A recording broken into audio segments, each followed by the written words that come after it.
اعوذ باللہ من الشیطان الرجیم بسم اللہ الرحمن الرحیم۔ عزیزان من،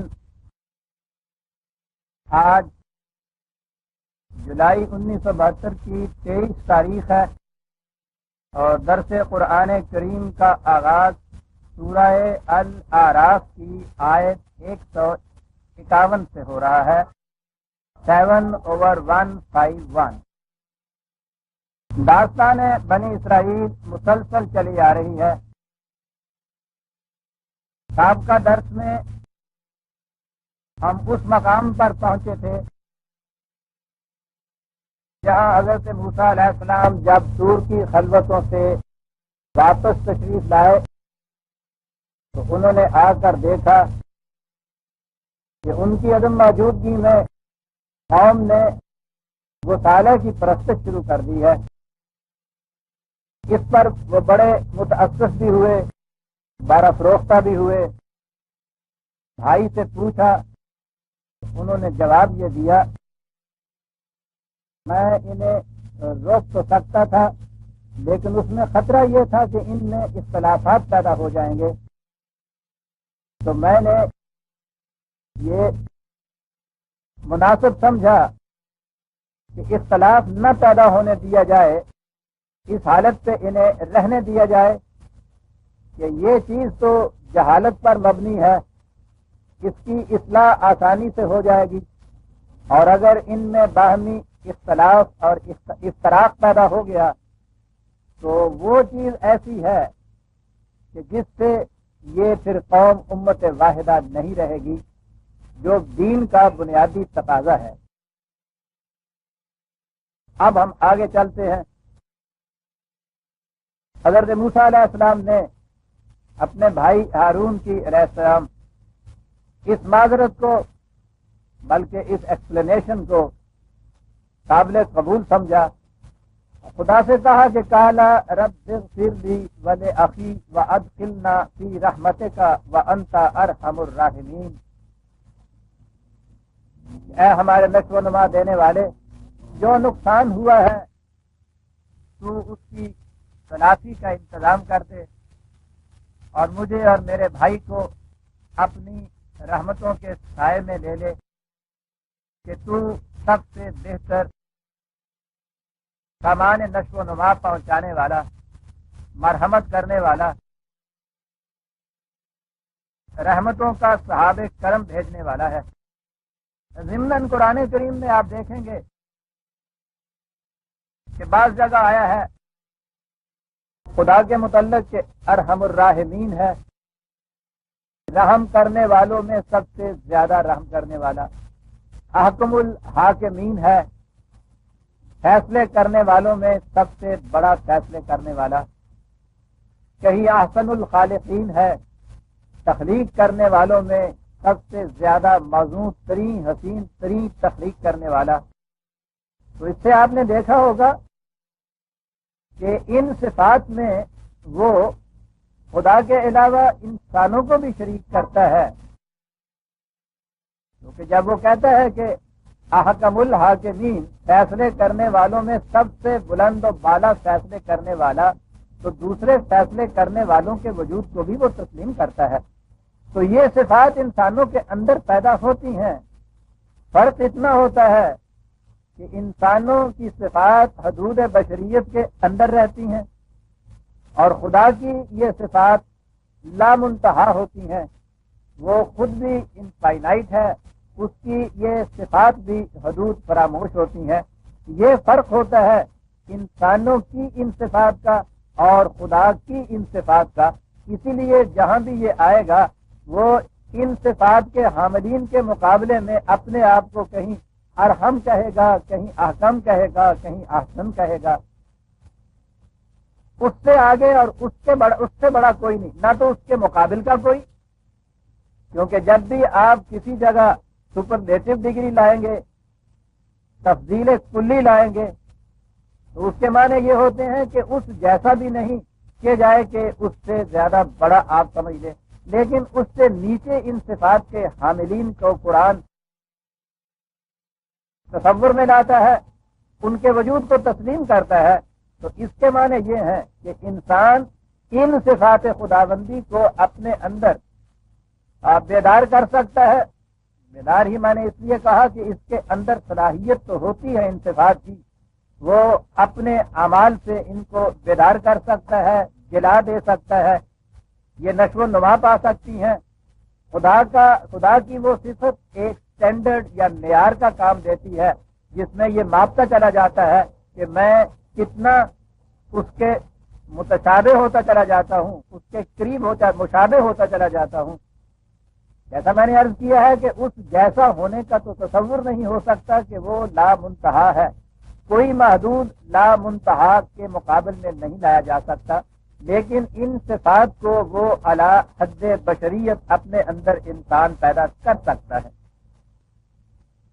یہ تو کہا کہ بہرحال ہم سے بھی جو صحو ہوا، جو غلطی ہوئی، جو کوتاہی ہوئی، اس کے لیے جو ہمارے نقصانات ہوئے ہیں، خدا سے انہوں نے دعا کی کہ وہ ان کی تلافی کر دے۔ باقی رہے یہ لوگ ان الذین اتخذوا العجل سینالہم غضب من ربہم وذلۃ فی الحیاۃ الدنیا وکذالک نجزی المفترین۔ یہ لوگ کہ جنہوں نے گسالے کی پرستش شروع کر دی، ایک بچڑے کے سامنے جھک گئے، کہا کہ ان پر جو خدا کا غضب نازل ہوگا، اب یہ دیکھیے کہ وہ غضب جو ہے اس کی تشریح کیا کی گئی۔ خدا کا غضب ان کے اوپر جو نازل ہوگا، اس کی شکل یہ ہے کہ اس دنیا کی زندگی میں یہ اتنے ذلیل ہو، ذلۃ فی الحیات الدنیا، اس دنیا کی زندگی میں ہی یہ اس قدر ذلیل ہو گئے۔ اور جیسا کہ آپ کو معلوم ہے، میں نے کئی دفعہ بتایا ہے کہ شرک در حقیقت تذلیل انسانیت، انسان شرک سے اپنے مقام شرف سے گر جاتا ہے، خدا کا اس سے کچھ نہیں بگڑتا۔ شرک ہے کیا؟ انسان اپنے سے بڑی کوئی قوت سامنے رکھتا ہے اپنے، اور اس قوت کے سامنے جھکتا ہے۔ قرآن یہ تعلیم دیتا ہے کہ انسان سے بڑی قوت صرف خدا کی ہے اور کوئی بڑی قوت نہیں ہے۔ جھکنا ہے تو اس کے قوانین کے سامنے جھکنا ہے۔ انسان اگر کائنات کی کسی قوت کے سامنے جھکتا ہے تو کائنات کی تو تمام قوتوں کے متعلق قرآن نے کہا کہ وہ یہ انسان مسجود ہے ان کا، انہیں ان کے سامنے جھکنا ہے۔ یہ کائنات کی ہر قوت کو اپنے سامنے جھکا سکتا ہے، تو جو اس کے لیے ساجد ہوں، اس کے سامنے جھکنے والی ہوں، ان کے سامنے جھک جانا کتنی بڑی ذلت ہے۔ اور باقی رہے دوسرے انسان، کائنات میں یا خارجی کائنات کی اشیاء ہوں گی، میں نے عرض کیا ہے کہ وہ تو بنائی اس لیے گئی ہیں کہ انسان کے سامنے جھکیں۔ باقی رہے انسان، تو ان کے متعلق تو ہے کہ وَلَقَدْ كَرَّمْنَا بَنِي آدم، ہر انسان انسان ہونے کی جہت سے یکساں واجب التحریم واقعہ ہوا ہے، واجب الاحترام واقعہ ہوا ہے، لہذا اپنے جیسے ذیل احترام انسانوں کے سامنے جھکنا کسی دوسرے انسان کا، اس سے بڑی ذلت اور کیا ہو سکتی ہے؟ تو اب یہ دو ہی قوتیں ہیں جن کے سامنے انسان جھکے گا، یا خارجی کائنات کی قوت یا اپنے جیسے انسان کے سامنے۔ یہ دونوں چیزیں وجہ تذلیل انسانیت ہیں، اور یہ اس لیے ان کو ظلم عظیم کہا ہے قرآن نے، یہ شرک ہے۔ ورنہ جیسا میں نے عرض کیا ہے، خدا کے تو نہ انکار سے خدا کا کچھ بگڑتا ہے، کہتے رہیے کہ خدا نہیں ہے، اس کے باوجود وہ خدا ہے۔ جب کوئی بھی اس کو خدا ماننے والا نہیں تھا تو وہ اس وقت بھی خدا تھا، جب کوئی بھی نہیں رہے گا تو وہ اس وقت بھی خدا رہے گا۔ کوئی بھی نہ مانے تو اس کا کیا بگڑتا ہے؟ ساری دنیا آنکھیں بند کر لے تو سورج کی روشنی اور حرارت میں تو کمی نہیں واقع ہو جاتی، اس سے کچھ اپنا ہی نقصان ہوتا ہے۔ نہ ہی اس بات سے کہ خدا کا شریک کسی نے مقرر کر لیا اس کو غصہ آ جاتا ہے کہ میرے ساتھ تم نے ایسے مقرر کر دیا، یہ تو کم درسی کی دلیل ہے، یہ تو انفیریارٹی کمپلیکس ہے، اسے خدا کو تو یہ چیزیں نہیں آتی، اس لیے اسے اس چیز سے بھی جیسے ہم کہتے ہیں کہ غصہ آ جاتا ہے، غصہ تو انسانی جذبے کا نام ہے، اس میں بھی انسانیت کا شرف جو ہے اس کی ذلت واقع ہو جاتی ہے. اس لیے خدا انسان سے یہ کہتا ہے کہ تو اپنی ذات پہ ظلم کرتا ہے جو اس طرح سے شرک کرتا ہے. ہمارا تو کچھ نہیں بگڑتا، وہ تو غنی عن العالمین ہے، مستغنی ہے اس ساری کائنات. تو یہ جو انہوں نے کیا ہے وہ سالے کے سامنے جھک گئے.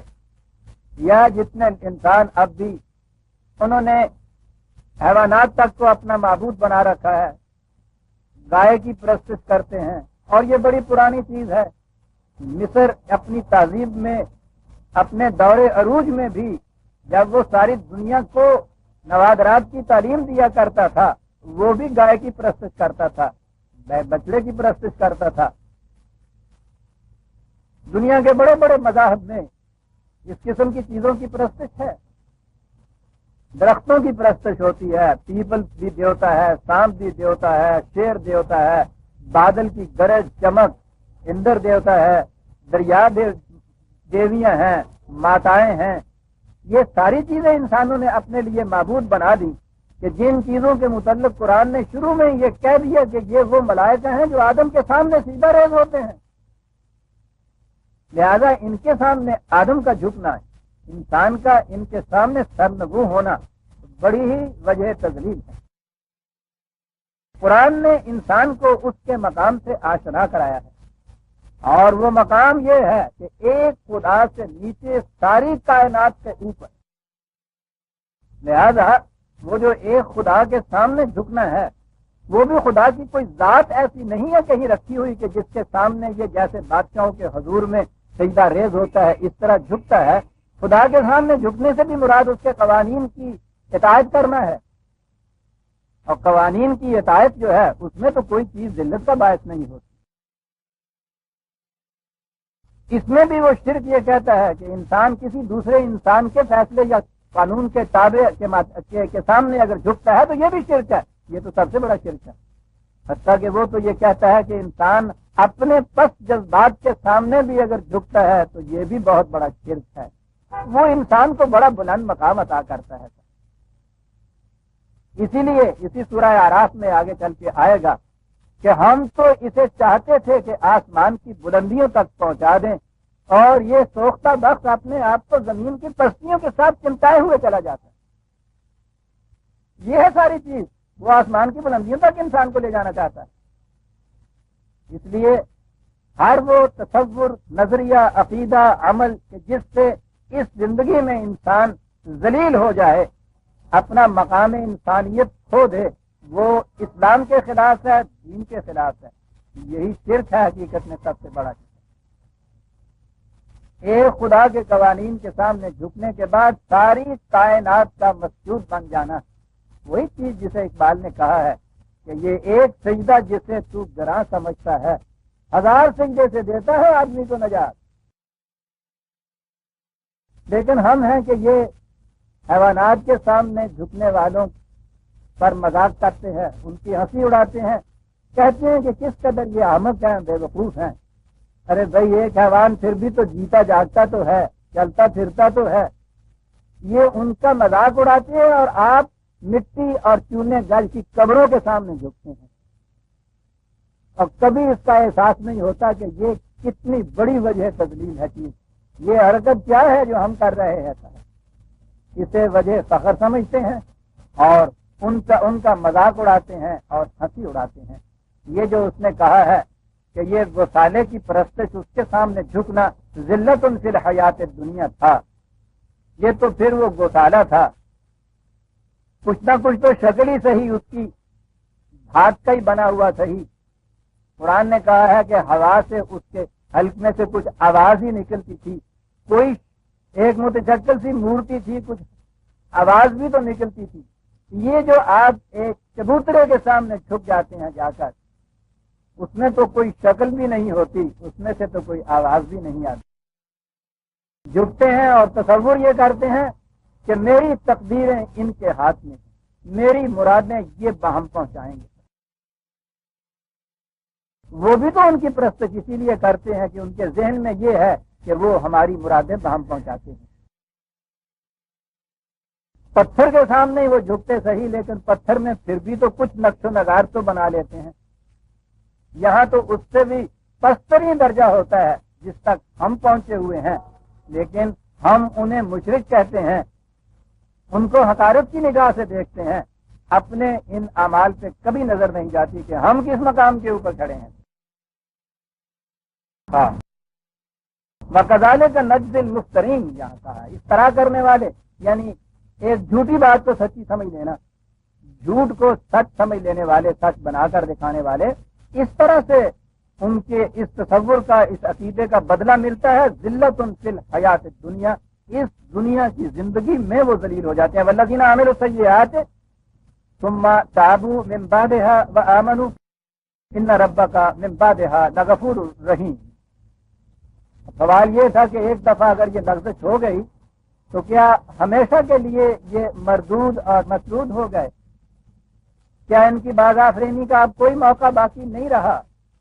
یہودیوں کی شریعت میں یہی تھا، ان کے ہاں باز آفرینی نہیں تھی. ہندوؤں کے تناسخ میں بھی یہی چیز ہے کہ جو ایک دفعہ لغزش ہو جاتی ہے اس کا ازالہ نہیں ہو سکتا. لیکن قرآن کریم نے یہ چیز بتائی ہے کہ نہیں، صاحب و خطا ہو سکتا ہے، لغزش ہو سکتی ہے، اس کے بعد اگر احساس ہو، احساس کے بعد انسان میں ندامت پیدا ہو، وہ پھر اپنی اصلاح کرنی چاہے تو اصلاح کا دروازہ کھلا ہوتا ہے. وہ جسے قرآن نے تابو کہا ہے، یہ کہا ہے کہ وہ لوگ کہ جن سے کبھی کوئی لغزشیں ہو جائیں لیکن اس کے بعد انہیں احساس ہو تو لوٹ کے وہاں چلے آئیں جہاں سے ان کا قدم غلط سمت کی طرف اٹھا تھا، اور پھر وہ آمنو. اصل وہ کہتا یہ ہے کہ جب یہ غلط سمت کی طرف قدم اٹھا تھا تو وہ ان کا جو یقین تھا صحیح سمت یا منزل کا، وہ سامنے نہیں رہا تھا. اس لیے دوبارہ ان کو اس یقین کا، اپنی صداقت پر یقین رکھنا چاہیے کہ صحیح راستہ یہی ہے جس سے ہم چل رہے ہیں. تو ان ربک کا بعدہا لغفور رحیم. تو جو ایسا کرنے والا ہے اس مقام سے لوٹتا ہے، وہاں واپس آتا ہے جہاں سے غلط قدم اٹھا تھا. یہ تو ایک نیگیٹو یا منفی اسپیکٹ ہے، یا جو پہلے ہوا ہے اس کو انڈو کرنے کی چیز ہوئی ہے. اب اس کے بعد مثبت قدم تو پھر یہ ہے کہ پھر یہاں سے صحیح راستے کے اوپر چلتا ہے. اور جو یہ کرتا ہے تو اس سے خدا اس نقصان کی بھی اس کی حفاظت کر دیتا ہے جو پہلے اس سے ہوا تھا، اور سامان نشو و نما بھی بہم پہنچاتا ہے. انسانی ذات کی نشو و نما یہی تو مقصود ہے سارا اس دین کا اور دین کے اعمال کا. تو دروازہ بند نہیں ہوتا اس کا باز آفرینی کے لیے، بس یہ ہے کہ وہ اتنی سی محنت کو زائد کرنی پڑتی ہے. اور جیسا غلط راستے کے اوپر جتنا آپ چلے ہیں، جب احساس ہوا کہ راستہ غلط تھا، واپس لوٹے ہیں، تو یہ جانا اور واپس آنا، وقت اور توانائی اس کے اندر جو ضائع ہوئی ہے آپ کی، اسے وہ نقصان کہا جاتا ہے. وَلَمَّا سَكَتَ عَن مُوسَى الْغَضَبُ أَخَذَ الْأَلْوَاحَ فِي نُسْخَتِهَا هُدًى وَرَحْمَةً لِّلَّذِينَ هُمْ لِرَبِّهِمْ يَرْهَبُونَ. تو موسیٰ علیہ السلام نے پھر ان تختیوں کو اٹھایا جن پر خدا کی احکام منقوش تھے. میں نے پچھلی دفعہ بتایا تھا کہ اس زمانے میں تحریر کا رواج یہ تھا کہ وہ گیلی تختیوں کے اوپر لکھ لیا کرتے تھے، پھر ان کو یا سکھا لیتے تھے یا ان کو آگ میں تپا کو پکا لیا کرتے تھے. تو اس طرح سے وہ محفوظ رہ جاتی تھی. تو ان میں کہا جو کچھ فی نسختہا، جو تحریر ان میں تھی، جو کچھ ان میں لکھا ہوا تھا، وہ کیا تھا؟ رحمت للذین ہم لربہم یرہبون. اس میں سامان نشو و نما تھا، ہدایات تھی، لیکن کس کے لیے تھا؟ یہ حکیم کا نسخہ جو ہے اس میں مرض سے شفا کی ہدایات اور سامان اور ذریعہ، طریقہ، علاج یہ لکھا ہوتا ہے. لیکن یہ اسی کے لیے ہوتا ہے نا جو اس چیز سے خوف کھائے کہ مجھے مرض نہ ہو جائے، مجھے تکلیف نہ ہو جائے. جو تکلیف کی پرواہ نہیں کرتا، جو خودکشی پہ آمادہ ہو جاتا ہے، اسے اچھے سے اچھے حاذق طبیب کا نسخہ بھی کوئی فائدہ نہیں دے سکتا. کہا کہ جو قوانین خداوندی کی خلاف ورزی کے نتائج سے ڈرتا ہے، جو ان سے محتاط رہنا چاہتا ہے، جو ان سے بچنا چاہتا ہے، ان کے لیے ان آکام میں جو ان تختیوں پر منقوش تھے وہ طریق بتایا گیا تھا وہ علاج بتایا گیا تھا کہ جس سے ان کی یہ کمیاں پوری ہو جائیں گی، لیکن ان کے لیے جو قرآن خدا کے قوانین کی خلاف ورزی کے نتائج سے ڈرتے ہوں، وہ جسے کہتے ہیں نا اللہ سے ڈرنا، یاد رکھیے ڈر کی چیز جو ہے، خوف جسے کہتے ہیں، وہ تو بہت بڑی نفسیاتی پیچیدگیاں پیدا کرتا ہے، کمپلیکسز پیدا کرتا ہے، وہ تو ڈر نکالتا ہے۔ قرآن تو مومنین کے لیے سب سے بڑی نعمت یہ بتاتا ہے کہ لا خوف علیہم ولا هم یحزنون، خوف سے بھی وہ نکالتا ہے، حزن سے بھی نکالتا ہے، وہ جو افسردگی ہوتی ہے، وہ جو دل یوں ہی ڈوبا چلا جاتا ہے جسے کہتے ہیں، وہ خود تسکین خاطر کر رہے ہیں مگر دل ہے کہ ڈوبا جا رہا ہے، یہ حزن ہوتا ہے اس قسم کا۔ تو وہ قرآن تو کہتا ہے کہ ان کی مومنین کی نشانی یہ ہے کہ ان کو نہ خوف ہوتا ہے نہ حزن ہوتا ہے۔ تو پھر یہ قدم قدم کے اوپر جو وہ خوف ہوتا ہے، اور یہ خوف تو ہمارے ہاں بچے کے دل میں پہلے دن سے ڈالا جاتا ہے، ذرا رویا تو یہ کبھی سمجھنے کی کوشش نہ کی کہ یہ کیوں روتا ہے۔ بچے کے پاس تو بیچارے کے پاس زبانیں ہی دو ہوتی ہیں، یا وہ روتا ہے یا وہ مسکراتا ہے، اسے تیسرا لفظ ابھی آتا ہی نہیں ہے۔ جب وہ روتا ہے تو اس کے لیے سبب معلوم نہیں ہم کرتے کیوں روتا ہے، اس کے اوپر پھر ڈانٹ دی جاتی ہے، ڈپٹ دی جاتی ہے، دھمکایا جاتا ہے، ڈرایا جاتا ہے، اور اس کے بعد وہ بھالو آیا اور وہ نیکی آئی اور وہ پتہ نہیں بابا آیا یا کیا، یعنی ڈر پیدا کیا جاتا ہے۔ اور ذرا جب بڑا ہوتا ہے وہ خدا کا نام پوچھتا ہے، اللہ میاں کے متعلق کچھ پوچھتا ہے، ڈر اور خوف اور ہیبت جو ہے وہ اللہ سے ڈرنا چاہیے، ہر وقت ڈرتے رہنا چاہیے۔ ڈر ڈر ڈر ڈر جوس کے کان میں ہم ڈالنا شروع کر دیتے ہیں، وہ بڑا ہونے کے بعد بانا بن کے رہ جاتا ہے، کچلی جاتی ہے اس کی پرسنالٹی، شکنجے میں دبی ہوئی ہوتی ہے اس کی ذات۔ ڈر اور خوف نہیں عزیزان، ڈر اور خوف اتنا ہی جتنا ہم بچے سے کہتے ہیں کہ وہ آگ کے پاس نہ جانا بھائی، ٹھیک ہے، بات سمجھ میں آ سکتی ہے کہ آگ میں ہاتھ ڈالنے سے ہاتھ جل جائے گا اور اس کی تکلیف ہوگی، یہ ہے چیز جس کو سمجھانا چاہیے۔ لیکن وہ جو ہوا ہوتا ہے، نیکی اور بھالو اور بھاگ، اسی کے اندر یہ خدا ہوتا ہے۔ یوں کہیے یا جو چھوٹے چھوٹے جو ڈر ہیں ان سے کام نہیں چلتا، بہت بڑا ڈر لاتے ہیں، ہوا ایک لاتے ہیں۔ اور یہ انسان کے ذہن کی عہد تقولیت کا زمانہ تھا جب اس نے کالی ماتا، یہاں تو ہے نہیں کہیں، پتہ نہیں پہلے کہیں ہو، کیونکہ یہ بنگالیوں کی ہوتی تھی اس لیے وہاں ہم دیکھتے تھے، دلی میں بھی اس کی اتنی ڈراؤنی شکل اس کی بنائی ہوئی ہوتی ہے، تصویروں میں آپ نے دیکھا ہوگا، چار چار اس کے بازو، ہاتھوں میں وہ نیزے اور بھالو پکڑے ہوئے، دانت اتنے اتنے ڈراؤنے، اتنی لمبی سرخ زبان، منہ سے خون ٹپک رہا ہے، گلے میں انسانی کھوپڑیوں کا ہار ڈالا ہوا ہے۔ اس کے سامنے وہ بچوں کو لے جاتے تھے، وہ ہم اگر محسوس پیکر میں اس قسم کا خدا سامنے نہیں لے جاتے تو تصورات میں تو ہم بھی اسی قسم کا خدا بتا دیتے ہیں بچوں کو، ڈرنے والا نہیں بھائی۔ ابھی بات آتی ہے، جب میں نے عرض کیا ہے کہ جب بھی خدا کے متعلق یہ بات آئے گی تو وہ اس کے قوانین کی خلاف ورزی کی جو تکلیف ہوتی ہے، اس کے جو اذیت آتی ہے، نقصان ہوتا ہے، اس کا احساس جو ہے، اس معنی میں یہ چیز آتی ہے، ڈرنے کے معنی میں بات نہیں آتی، یہ دونوں میں بڑا فرق ہوتا ہے۔ تو کہا کہ اس کے اندر ہدایات تھیں، ڈائریکشن دی ہوئی تھی طبیب نے اس نسخے کے اندر، یہاں نسخہ ہی لفظ ہے، نسختہ، اس تحریر کے اندر ہدایات دی ہوئی تھی ان کے لیے جو غلط روش زندگی کے تباہ کن نتائج سے ڈرنا چاہیے، ان کے لیے۔ وَاخْتَارَ مُوسَىٰ قَوْمَهُ 70 رَجُلًا لِمِيقَاتِنَا فَلَمَّا أَخَذَتْهُمُ الرَّجْفَةُ قَالَ رَبِّ لَوْ شِئْتَ أَهْلَكْتَهُم مِّن قَبْلُ وَإِيَّايَ۔ یہ پہلے سورہ بقرہ میں آ چکا ہے واقعہ 2/55 2/55، وہاں یہ واقعہ تفصیل سے آ چکا ہے۔ کہا وہاں یہ گیا ہے کہ صدیوں کی غلامی سے ان بیچاروں کے ذہن جو تھے وہ بلند حقائق کے ادراک کے یا ان کے سمجھنے کے خوگر نہیں رہے تھے، وہ محسوسات میں گھرے ہوئے تھے۔ یہ بھی ہمارے ہاں بھی یہ جو عام سطح کے لوگ ہوتے ہیں عام طبقہ عوام کا بھی کہہ لیجئے، وہ یہ بلند بسیط حقائق جنہیں ایبسٹریکٹ ٹروتھ آپ کہتے ہیں وہ نہیں اپریشیٹ کر سکتے، وہ ان کو نہیں سمجھ سکتے، وہ ہر چیز کو محسوس پیکر میں دیکھنا چاہتے ہیں۔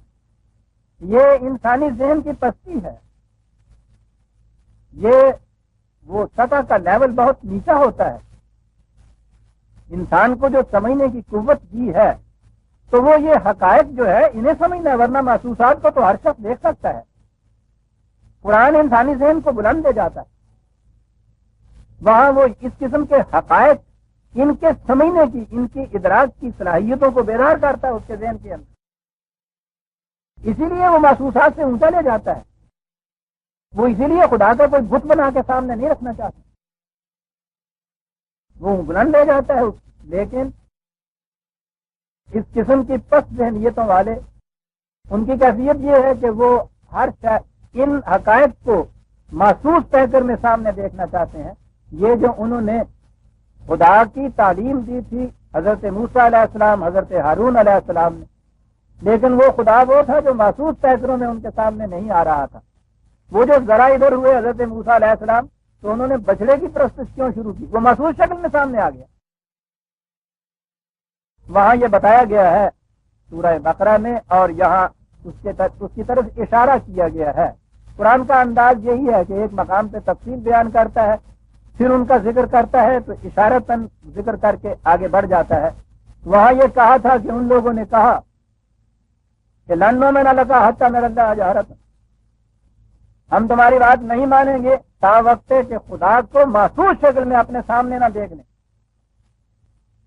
یہ تھا ان کا تقاضا، یہ تھا ان کا مطالبہ۔ وہ یہی تھے نا کہ جنہوں نے خدا کو گسالے کی شکل میں دیکھنا چاہا اور اس کے سامنے جھک گئے۔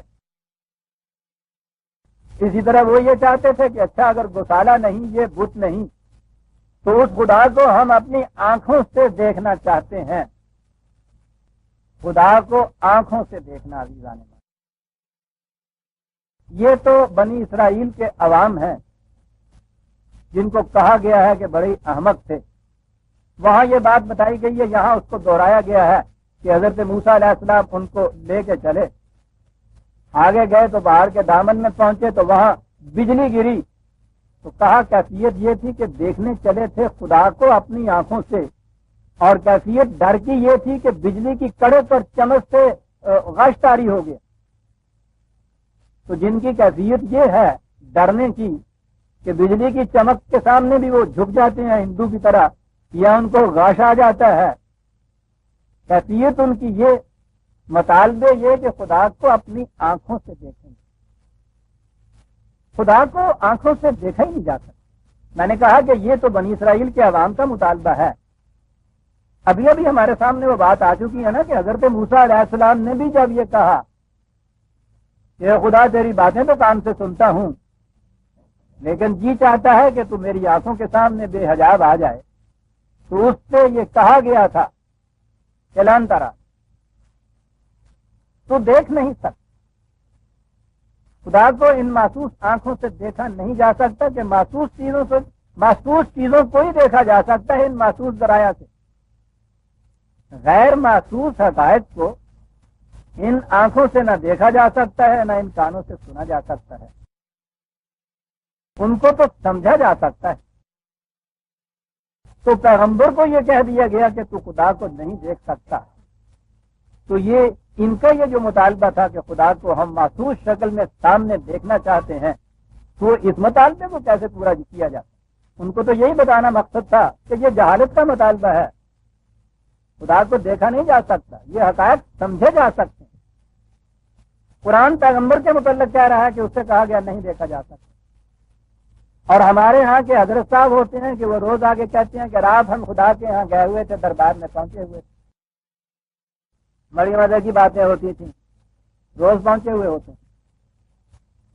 اندازہ لگائیے آپ، آنکھوں کے سامنے دیکھتے ہی نہیں ہے، مجلس میں بیٹھے ہوئے ہیں، باتیں ہو رہی ہیں، اور وہ جو اس دور حاضرہ کے تھے وہ تو یہ کہتے تھے کہ وہ دستخط کرانے کے لیے کاغذ لے جاتے تھے، اور اس کے اوپر منظوری کے لیے دستخط کرایا، دستخط وہ کرتا تھا اللہ میاں سرخ روشنائی سے، اور وہ ہولڈر تھا ایسا